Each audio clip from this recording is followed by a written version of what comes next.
Con tranquillità, con calma. বিশ্বকাপের মঞ্চে মাঠে নামার আগেই কাঁদতে দেখা গেল ৫ বারের বিশ্বকাপ চ্যাম্পিয়ন ব্রাজিলের ফুটবল কোচ কার্লো আনচেলোত্তিকে।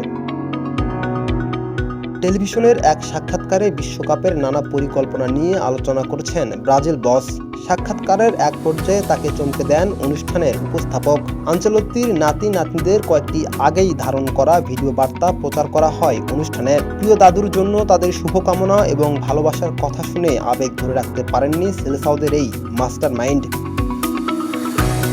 ভিডিওতে আনচেলোত্তিকে শুভকামনা জানিয়ে এক নাতিকে বলতে শোনা যায়, দাদু, আমরা সবাই তোমার সঙ্গে আছি, আশা করি তুমি বিশ্বকাপ জিতবে, আশা করি আমরা ফ্রান্স ও স্পেনকেও হারাবো। আরেকজনের বার্তায় ছিল বিশ্বকাপের শুভকামনা।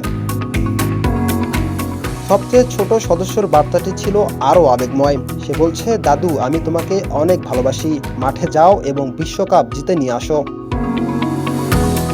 নাতি-নাতনিদের এসব কথা শুনে দৃশ্যত আবেগ আপ্লুত হয়ে পড়েন আনচেলোত্তি। তার চোখে জল আসে এবং কিছুক্ষণ তিনি নিজেকে সামলে নেওয়ার চেষ্টা করেন। রাকিব হাসান, ইত্তেফাক নিউজ।